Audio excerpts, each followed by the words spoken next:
Hey everyone, it's been 3 months, so let's go over what I added to the collection for the months of April, May, and June. I'll also be opening up the boxes I got from Retro Game Treasure for those months. I'm sure you know by now, but if you don't, Retro Game Treasure is a monthly subscription service where they send retro video games right to your door. Just so you know, they did not send me anything for review, they have no idea I'm making this video, and have no influence as to what I say. As of right now, my preferences are set to original and Super Nintendo, Game Boy Color, Game Boy Advance, 64, and GameCube, and I did inform them that I'm okay with multiple cheap games for one expensive game if possible. So let's start off with the box for the month of April 2022. First off, I just want to say this is one of the heavier boxes that they've ever sent me. But to start, we have Tony Hawk Pro Skater 2 for the Game Boy Color. The casing and label both look extremely clean. I do have the first Tony Hawk game on the Game Boy Color as well. While not the best playing games, it is nice to get something related to the other games that I already own. Second, for the original Nintendo, we have Rygar. This is a game I know absolutely nothing about. It does have a very nice label for such an old game, but someone did write their name on the back of the cartridge in Sharpie. I'm sure it's something I can clean off rather easily, but I do wish Retro Game Treasure would just do that before sending the game out. I feel like it's something that should be a part of their service, especially if you check off that condition is key for your collection. Third, we have Mario Paint for the Super Nintendo.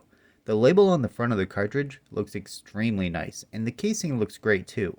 However, the label on the back has a big rip in it. It's always frustrating when the labels are torn, but I'd rather the issue be on the back compared to the front of the cartridge. It's always nice to add any first-party Nintendo games to the collection as well, as they're usually more difficult to find, and if you can find them, they're often overpriced.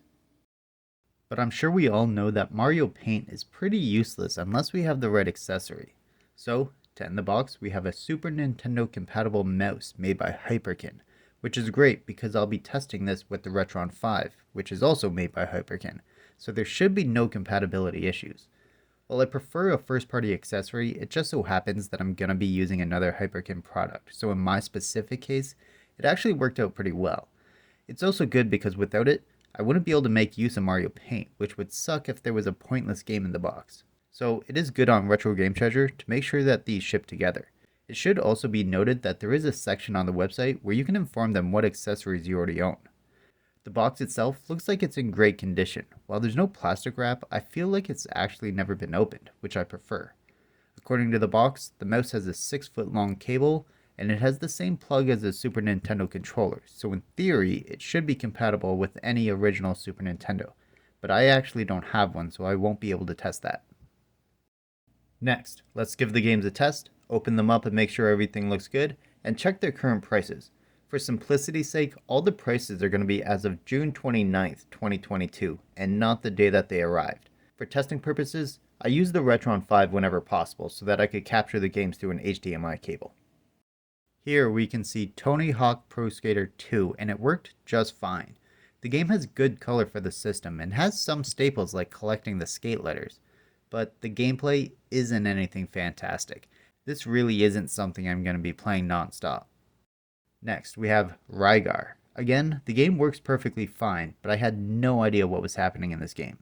It's a side-scrolling game that I'll bet is extremely unforgiving, considering I was having a pretty difficult time and I was only 5 minutes into the game. The enemies in this game were relentless and sometimes just started spawning out of nowhere. Next up, Mario Paint, and this is a pretty good time, trying to figure out all the creative things you can do. From creating images to creating music, there's actually a lot of different things you can do, and it's a game that can really allow creativity to soar, even if it's limited by preset sounds and pixelated drawings. Taking the games apart, I didn't notice any issue with any of the 3 games. Here we can see the board for Tony Hawk 2, which goes for $4.25 American or $5.48 Canadian. Rygar currently goes for $12.99 American or $16.75 Canadian, and Mario Paint's current value is $7.48 American or $10.11 Canadian. While the Super Nintendo mouse wasn't on price charting, it seems to go for anywhere between $20 and $25 on Amazon, and it worked perfectly fine while testing. Moving on to the box for the month of May 2022, my preferences didn't change, so they're all those same Nintendo systems that I'm still looking for. First up in the box is Dragon Ball Z collectible card game for the Game Boy Advance. The label looks pretty good, but on the backside of the cartridge, I can really tell it's a used game. There's a ton of little scratches from inserting the game into a system. Not a big deal, in my mind it is to be expected. It's just more noticeable on the back versus the front. This is actually I think the fourth Dragon Ball Z game that they've sent me, so it's good to keep the collection going. Next up, we have Mission Impossible for the Nintendo 64. There's some small dirt marks on the cartridge and label, but nothing that's very noticeable. I'm just aware because I specifically looked for it, but at a quick glance, both the front and back of the game look to be in pretty good condition. Retro Game Treasure actually doesn't send me too many 64 games. I had to regularly shrink down my list of available consoles before I started getting 64 games. If I remember right, I still haven't ever even gotten a GameCube game from them, so I might have to keep shrinking my list if I want to get one. Third, we have a set of Nintendo-themed coasters. There are 8 different coasters inside the box, each with the look of a classic NES game. Honestly, I'm probably not going to use them very often, as I don't really have a need for them. At least not yet, but maybe they'll come in handy in the future. They do seem to be an official Nintendo product, which I prefer, and off camera I did open up the box and the coasters are still sealed inside, so at least I know that they've never been used before. And finally, to end the box, we have NBA Jam for the Super Nintendo. At first glance, the game looks to be in great condition, but once it's flipped over, the game has 2 separate stickers that are stuck on the cartridge. The first one is on the upper right corner, which should be able to come off if I put in some effort, but the second one is right in the middle and directly on the back label. Getting this off without ruining the label will probably be extremely difficult, so I'll probably just leave it as it is. It's such a pain. I understand a business needing to put a sticker on a product, but some places really put stickers on the worst parts of the game. Personally, I don't think the month was fantastic, but I don't think it was too bad either. But now, let's head over and give the games a test. Here we can see the Dragon Ball Z game running just fine. This is actually a game I had growing up, but I since got rid of it. It's pretty good to have it back in the collection, but the actual gameplay isn't anything very exciting. It's a turn-based card game where you manage a deck of cards based on the characters from Dragon Ball Z. Next, we can see Mission Impossible playing on the Nintendo 64. I don't have a good way to capture the 64 through an HDMI, so I just have to fill my TV. It's not ideal, but it works. The game seems like it's a stealth shooter, which could be interesting, but it didn't play very well. It seemed a little janky. Finally, we have NBA Jam, and it works great. I'm not very good at the game, and it's not something I grew up playing, but it's essentially an over-the-top 2 versus 2 basketball game. The colors in the game are good, the game is responsive, and it can be a good time just to do some over-the-top dunks. Taking them apart, once again, all the circuit boards look pretty good. No rust, no fakes, or any other issues. Here we can see the Dragon Ball Z game, and it goes for $9.99 American or $12.88 Canadian. Next up is Mission Impossible, and it goes for $8 American or $10.32 Canadian. And finally, NBA Jam on the Super Nintendo, and it goes for $13.50 American or $17.41 Canadian. Just like the mouse, I couldn't find any accurate value for the coasters, but I'm really not expecting them to be expensive at all. And finally, we have the third box from Retro Game Treasure. This is the box from June 2022. Anytime you see 2 pieces of bubble wrap come out, you know it's a light box. To start off, we have Pong, Asteroids, and Yar's Revenge for the Game Boy Advance. This is a 3-in-1 collection of these classic games. The game looks to be in really good condition, nowhere near as many scratches as the Dragon Ball Z game from the previous box. I can tell it's used, but it's definitely not as bad as it could be on the back, and the label on the front looks to be in really good shape. Next, we have Sean Palmer's Pro Snowboarder for the Game Boy Color. This looks to be in fantastic condition. Minimal scratches and a great label. In terms of condition, this might be the best condition game I got from Retro Game Treasure during these 3 months. It's just a shame that it's a game I most likely won't care about very much. This box only had 3 games, but to end, we have Super Mario Kart for the Super Nintendo. This is a fantastic game to add to the collection. It's something I don't already have and actually have only played through the Switch Online service, so it's great to get a classic Mario game here. The cartridge is in okay condition. A little dirty, but nothing too serious. Just dirt that can be cleaned off, but there's no torn labels or anything of that nature. The casing itself does have some discoloration, which is a shame, but I have quite a few games that suffer from that. First party Nintendo games are what I'm hoping to get every month. It doesn't always happen, but when it does, I'm really happy about it. Using the Retron 5, I gave them all a test, and the 3-in-1 collection works exactly how you think it would. I wouldn't say these are the best versions of the games that you can find or anything like that, but as for the cartridge as a whole, it works just fine.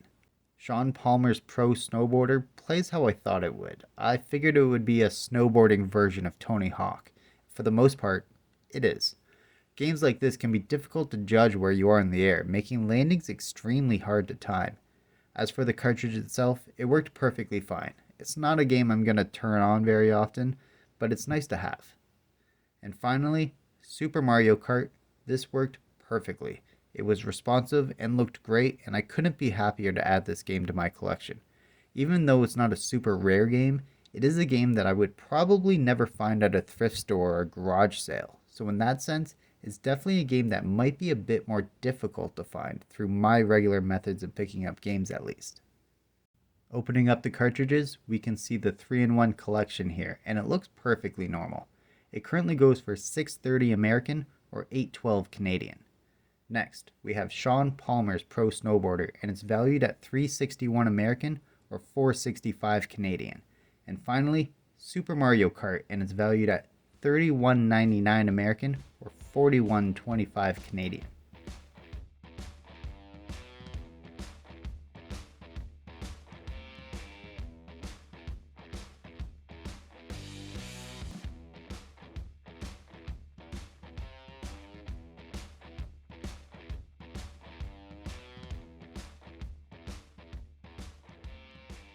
And there we have the 3 boxes from Retro Game Treasure.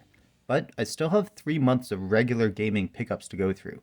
I'm not going to go into as much detail about them considering the vast majority of them were found at thrift stores in various conditions, and almost all are disc-based, so I'm much less worried about them being fake.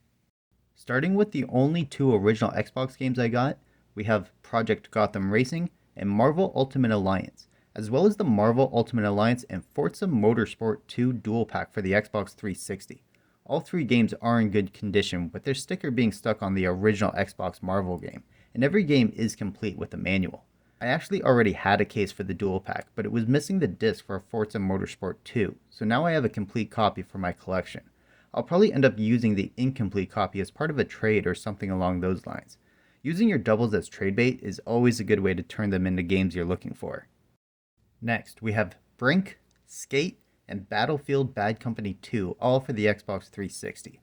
All 3 games are complete in box, with Bad Company 2 being the best conditioned box out of the group.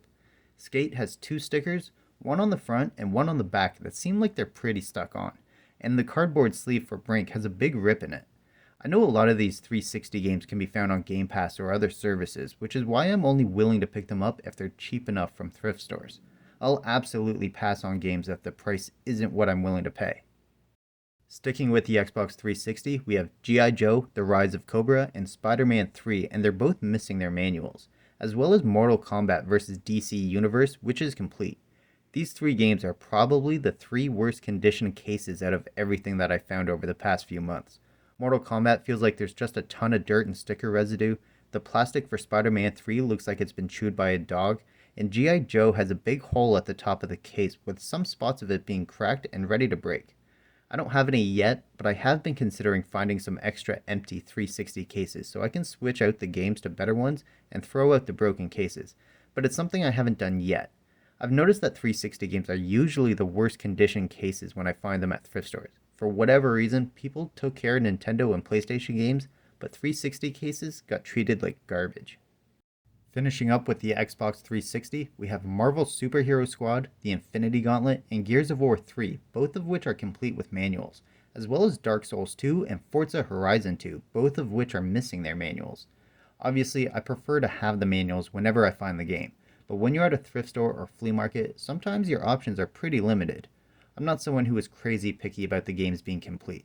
I will pick up a double if I specifically know I want to upgrade the game, and then I'll use the old one for trade bait. When it comes to these 4 games, the cases for all of them are in good condition, but I wouldn't consider any of them great. Moving on to the only 3 Xbox One games I picked up, I grabbed NHL 20 and NHL 21, as well as Assassin's Creed Black Flag. The cases for all 3 games are in pretty good shape, which doesn't surprise me considering these games aren't 20 years old. One major issue I have with most newer generation games, though, are their lack of manuals. I am someone who really enjoys manuals whenever I can find them, but the majority of new games now don't have any, and I think it's a massive shame. I usually pass on most sports games. There needs to be some sort of nostalgic reason for me to grab them, except for hockey games, as I'm a big hockey fan. I'll pass on Xbox One versions of basketball or football games, but I'll gladly pick up any hockey game I don't already have in my collection. Moving from Xbox to PlayStation, we have NHL 2002, Test Drive, and ATV Off-Road Fury. Test Drive is complete, while NHL and ATV are both missing their manuals. PlayStation games in my area are actually much harder to find compared to Xbox games, even PS2 games, which obviously sold quite well. The PS2 is also one of the few systems I don't have a way to play through an HDMI, so I can't use my capture card. I know Sony recently rolled out their new tiered subscription service which has PS2 games on it, but playing games through that doesn't allow me to test out the disc of the game I bought to make sure it works. Next up, we have the only 3 Nintendo Wii games I found. We have The Price is Right, Fantastic Four: Rise of the Silver Surfer, and Rayman Raving Rabbids. All 3 games are complete with manual. The Price is Right is in pretty good condition considering it's a Wii game. Fantastic Four has some small rips in the plastic and a sticker stuck on the back, and the Rabbids game has a small sticker on the back but is just generally pretty dirty. There's small rips, patches where I assume something spilt on it, and in a corner of the front where the sticker got peeled off and it left a major dent in the casing. When the Wii came out, I actually didn't find a lot of games on the system that I enjoyed, as the motion controls was just something that almost never clicked with me. Obviously, games that were created specifically for motion controls like Wii Sports was a great time, but most games, motion controls were an afterthought. But as I slowly build my collection and I try out more and more Wii games, I'm starting to get more comfortable using the controls. Moving on from the Nintendo Wii, we have 3 games that didn't really fit anywhere else, so I grouped them together here. We have a complete copy of Shark Tale for the GameCube, Kane and Lynch Dead Men for the PS3, which is missing the manual, and a copy of the Lego Movie video game, which is also missing the manual. GameCube games are something that I almost never see, so whenever I do, I always try and grab it. Kane and Lynch is the only PS3 game I found in a 3-month span, which sounds surprising, but all the other games I saw I already owned in my collection. And my Wii U collection is actually one of my smallest as of right now, so I try and grab whatever Wii U games I can. One of the most surprising things about my gaming pickups is my lack of new games. I actually didn't buy a brand new release over the course of the past 3 months. I did get 3 sealed games, but none of them were brand new releases. Through limited run games, my copies of Super Meat Boy and Super Meat Boy Forever for the Nintendo Switch were delivered. The original Super Meat Boy is one of my favorite games of all time, and the sequel is a game I have digitally on the PS4. My local GameStop actually stopped displaying their Wii U games, but I asked the person working and they had about 10 games in the back. So I picked up a brand new sealed copy of Shantae Half Genie Hero, the Risky Beats edition for the Nintendo Wii U. It might be a rare occurrence, but checking for older generation sealed games at your local stores might be a good idea, as I got this copy of Shantae for $20 Canadian, and the going rate for a sealed game according to pricecharting.com is $130 Canadian. You never know where you're going to find your best deals, and when GameStop has inventory they don't care about, it might be worth your while to go check it out. The last gaming pickups I got are 2 games that I had as a kid growing up. I believe my brother is actually in possession of both of them, as I probably sold them to him as a teenager when I wasn't playing older games anymore. From a local retro gaming store, I got a copy of Pokemon Blue, and from a friend of mine who had a double and they just gave it to me for free, a copy of Pokemon Gold. I did open up both copies and both look legitimate to me.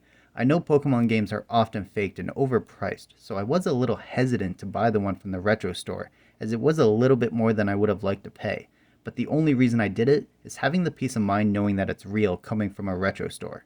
Buying games like this off of Amazon or eBay can be a real nightmare if they don't send you exactly what you were expecting, especially when it comes to Pokemon games. If there's no pictures of the circuit boards on the listing, be very careful that it's a real copy that they send you. While that may be it for my specific game pickups, I did want to share that I picked up a few gaming related books, as well as one non-gaming book that I think is really interesting. First off, we have a Sonic comic book, basically in the style of an Archie comic. It's a collection of different Sonic comics, all bundled into one. I also picked up a Pokemon Adventure Guide. This is actually a book that summarizes the TV show, as it gives bonus info on different characters met in the anime. I also picked up two guide books. The first is a complete guide to Lara Croft Tomb Raider Legend. It's almost 200 pages, has tons of info on levels, weapons, and anything you can think of. Second is the guide to Marvel vs. Capcom 3 Fate of Two Worlds. This one is from Brady Games and is close to 400 pages. It has tips, strategies, combo layouts, and everything else for every character in the game. And finally, not video game related, but something that I'm really excited to have is the art and making of the X-Men animated series. The book is full of concept art, stills from the show, how they would storyboard certain scenes, and background information on every episode. Even if it's just one paragraph and a bunch of concept art, there's something for every single episode of the show.